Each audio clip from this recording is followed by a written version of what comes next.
India میں کچھ روز قبل ایک شخص قرآن میں چینجنگ کا بول رہا تھا.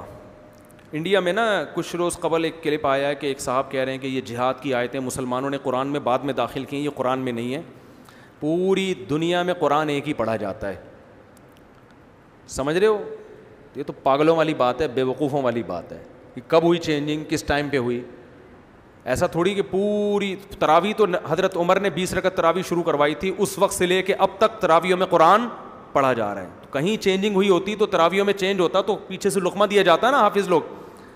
باقی اسلام جس جہاد کی بات کرتا ہے, آپ جو دہشت گردی کی بات کرتے ہو اس کا اس جہاد سے کوئی تعلق نہیں ہے. اسلام میں کسی غیر مسلم کو قتل کرنے کی اجازت نہیں ہے. غیر مسلم کے بالکل وہی حقوق ہیں جو کس کے ہیں, مسلم کے ہیں. اس کی بالکل اجازت نہیں ہے. بلکہ قرآن تو نبی صلی اللہ علیہ وسلم نے تو غیر مسلم جو رہتے ہیں ان کے اتنے حقوق بیان کیے کہ کسی ذمی نے جو آپ کی ریاست میں غیر مسلم رہتا ہے, آپ صلی اللہ علیہ وسلم نے فرمایا جو اس پہ ظلم کرے گا قیامت میں اس کی طرف سے میں بدلہ لوں گا, او کما قال صلی اللہ علیہ وسلم. تو یہ چاہتے ہیں کہ جہاد نکال دیں تاکہ ابھی نندن اگر وہاں سے آئے تو ہمارا پائلٹ اڑے ہی نہیں. یہ جو اسلام میں قرآن میں جہاد ہے نا, یہ ہے کہ اگر ابھی نندن, میں ابھی نندن کی عزت کرتا ہوں کیونکہ اس نے ہماری آرمی کی بھی تعریف کی اور پاکستان کی بھی, ایک کردار کے طور پر میں اس کا نام لے رہا ہوں.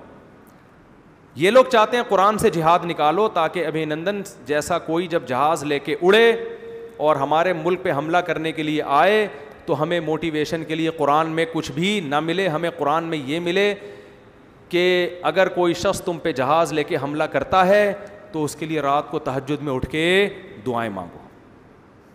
یہ چاہتے ہیں کہ ہم ایسے ہو جائیں. تو بھائی ہمیں تو موٹیویشن کہاں سے ملے گی؟ قرآن سے. اللہ نے کہا اعدوا لہم ما استطعتم من قوہ, کسی بھی وقت ابھی نندن دوبارہ آ سکتا ہے, پہلے سے اپنے جہاز تیار رکھو. یہ اس آیت کا اصل مطلب ہے کہ قوت جمع کر کے رکھو. یہ نہیں کہ خام خواہ میں پنگا لینے کا اسلام حکم نہیں دیتا. وہ بھی انسان ہیں, ان کو بھی زندہ رہنے کا حق ہے. خام خواہ کی نہیں ہے کہ بلا وجہ دنیا میں فساد مچانا شروع کر دو. لیکن قرآن ہمیں جہاد کا حکم دیتا ہے. گھوڑے بھی باندھو, استبل بھی بناؤ, ٹریننگ بھی لو. نبی نے فرمایا جس نے تیر چلانا سیکھا اور بھول گیا ہم میں سے نہیں ہے. سمجھتے ہو؟ وجہ اس کی ہے کہ اسلام کو پتہ تھا کہ ابھی نندن آتا رہے گا تو ہمارے پائلٹ بھی ان آیتیں کو پڑھ پڑھ کے اڑتے رہیں گے اور چائے کے ہوٹل بھی چلتے رہیں گے, دودھ پتی کے مزے بھی آتے رہیں گے. تو یہ اسی وجہ سے ہے قرآن میں ہمیں موٹیویشن ملتی ہے, اپنے ملک کا دفاع کرنا ہے تو یہ ہمیں تو یہ تو چاہیے نا. اور یہ صرف اس سے مسلمان کو نہیں موٹیویشن ملتی. اسلام میں جہاد کا تصور کیا ہے؟ ظالم کے خلاف, مظلوم کی مدد کے لیے, ظالم کے خلاف. یہ تو دنیا میں امریکہ بھی یہی کہتا ہے, جاپان بھی یہی کہتا ہے کہ مظلوم کی مدد کرو. کس کے خلاف؟ ظالم کے خلاف.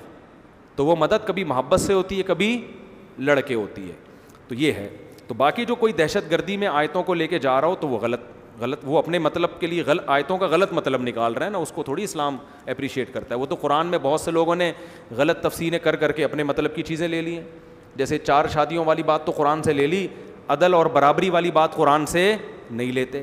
ایسے لوگ بھی ہیں شادی کرتے ہیں, بیوی کا خرچہ نہیں اٹھا رہے. جب ان سے کہا جائے تو کہہ رہے ہیں مفتی صاحب کا بیان سنا ہے. تو خرچے والا بیان نہیں سنا آپ نے مفتی صاحب کا کہ خرچہ بھی اٹھانا بنتا ہے؟ اپنے خرچے پہ لڑکیوں کو کیا بناؤ, اپنی بیوی کو ڈاکٹر بناؤ, یہ والا نہیں سنا ہوتا انہوں نے. سمجھ میں نہیں آ رہی میرا خیال ہے بات. تو وہ آدھا جب لوگے قرآن تو پھر یہی ہوگا نا. جیسے قرآن میں آتا ہے کلو وشربو, کھاؤ اور پیو, یہ والا لے لیا. آگے ولا تسرفو, اسراف مت کرو, فضول خرچی مت کرو, یہ والا نہیں لیا.